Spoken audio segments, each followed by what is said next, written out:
towards...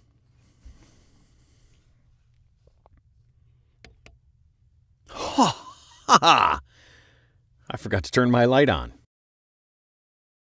What's happening, Booth Junkies? Mike Dog Audio here, back with another video about home voiceover and home studio recording.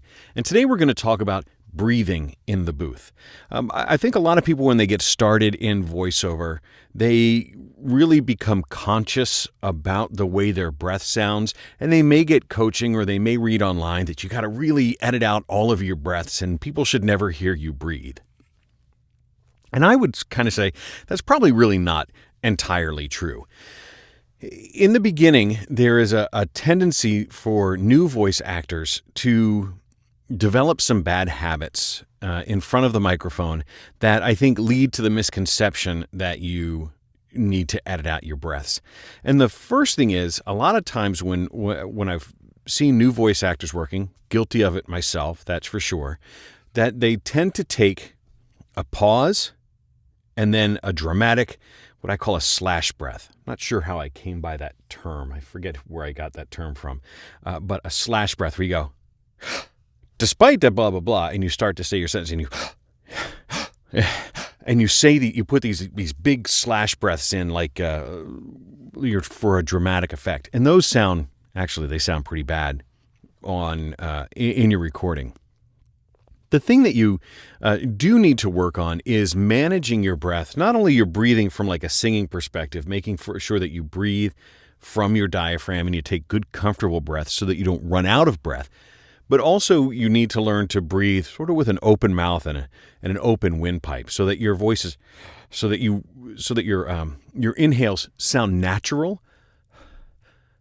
It really shouldn't sound like much just with your natural breathing. It's okay if there's a little bit of sound, but it shouldn't sound like a slash every time you're taking in your breath. You're not singing, you're not belting, you're just talking. And really that's what you should be doing, just talking. The other thing that I see people mention is my mouth gets so full of saliva when I'm recording. And it's like they're afraid to swallow, or there's some sort of nervousness in front of the microphone that tends to lead to a lot of saliva. And I think I was probably guilty of this in the beginning when I was recording, is I would try and take these really enormous, unnaturally deep breaths so that I could get through a whole long paragraph in one breath. And it's something that you learn how to do over time, is to naturally control the way your inhale sounds, and also so that you can learn to take these little micro inhales along the way, so that if you're trying to get through a long text, a long sentence, you can find little places to breathe in the middle of the sentence so that you can really talk for a long time without having these really long, dramatic pauses as you take in another breath. You can start to learn these little tiny places that you can take in a breath. And sometimes that happens through a couple of different rehearsals. As you get comfortable working through a script, you'll find the natural places that a pause can occur. And those aren't necessarily where a comma is. There's nothing that says that you have to follow the punctuation exactly. I often find that a script, that when it's written, the commas make place from a grammatical perspective, but they don't necessarily make sense from a natural speaking cadence. So you can tie things together. You can move around where those pauses and where those breaths are in order to satisfy the performance, but also to satisfy your lungs, to make sure that you're actually inhaling in a way that leads to natural conversation. You notice that when I'm breathing here, sometimes it's in between a sentence, sometimes it's where a comma would be, but otherwise it's just where I need to take a breath so that I don't run out of breath. That's really the thing that you want to try and do, is always take in more breath before you're desperate for it. Like, they say from a health perspective, if you're thirsty, you're dehydrated. Well, if you feel like you're out of breath, you should have taken an inhale a long time ago. And that's all there is to it. Just speak at a natural, comfortable speaking cadence and take a breath when it's needed. Don't worry about swallowing You can always swallow when you talk, and you can edit out the swallowing noises. I swallow a lot when I'm in the booth, and sometimes you can hear it, especially if your mouth is dry. You can hear those, and you can edit those out. But as you learn your breathing technique and you learn to breathe with an open mouth, with an open windpipe, you'll find that the breaths really aren't that loud. Now, I know you've actually been listening to my breath really closely, and you're really paying attention to how does it sound. And the thing is, I don't actually hear the way my breath is. And under normal circumstances, you wouldn't even notice it either. Breathing is something we all do. You hear breath with every sentence you speak, with every sentence you ever hear anybody speak. So they're naturally there. If your breaths are loud, one thing that you can do is you can use your noise gate to help duck down in between. You just need to set your threshold above where the sound of that breath is. And it also helps if you come up with a couple of keystrokes. In Reaper, I use some saved actions that help me change a breath. Normally I keep it so that the noise gate is slightly above where my natural inhale is. So the noise gate will duck them down just sort of as a byproduct of the gate. But there'll be some times when I'm speaking an energetic part or a particularly emotional part during a long form, where I do end up with a breath that is slightly above the threshold, and you'll hear the gate click in and click off during that section, during that breath. And I have a couple of saved actions, some keystrokes that allow me very quickly to just highlight that breath and either turn it up or turn it down, just so I can move it above or below the threshold. And those are techniques that I can show you.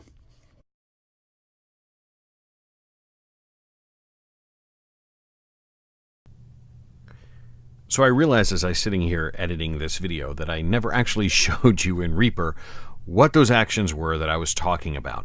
And we didn't actually look at the gate, even though I said I'd show you. So here I am doing this after the fact. And we're going to do this like meta, because I'm going to do it with the video that you're watching that I'm editing. So let's actually see how it works, because you've been listening to me breathe here. So first, what we have here, looking at the screen, we have the audio track. The video tracks are minimized, but I've got the audio track, and you can actually sort of see where my individual breaths are, right? So if we listen, true. In the beginning, okay, so there's a good one. So the first thing I'll show you is normally if you have a gate applied to manage your room noise, you may be sort of de-breathing and minimizing your breath to begin with. So I'll put on my normal FX chain, and that is to apply, it's got a gate and my de-esser and my compressor and all that stuff. That's my normal chain. And well, it should actually duck down a lot of those breaths. So let's go back and listen. True. In the beginning, there is a tendency for... So a couple of those breaths were above. And so let's say, for example, this breath right here, that I wanted to take that breath out because it was distracting or whatever, or it was being triggered by the gate. So let's change the threshold on the gate here. That we'll make it so that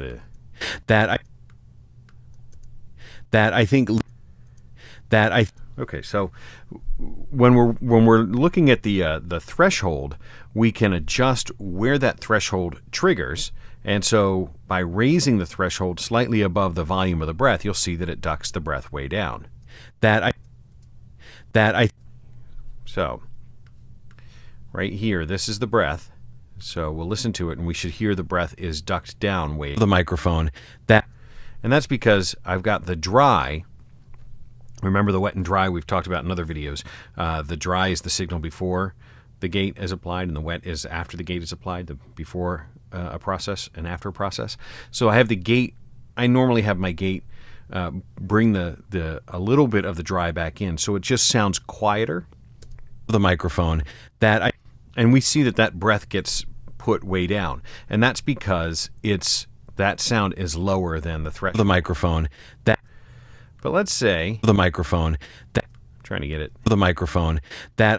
So Now I've got the threshold adjusted so that only part of the breath is above the threshold. So if you listen more closely, you'll hear the gate click on halfway through the breath.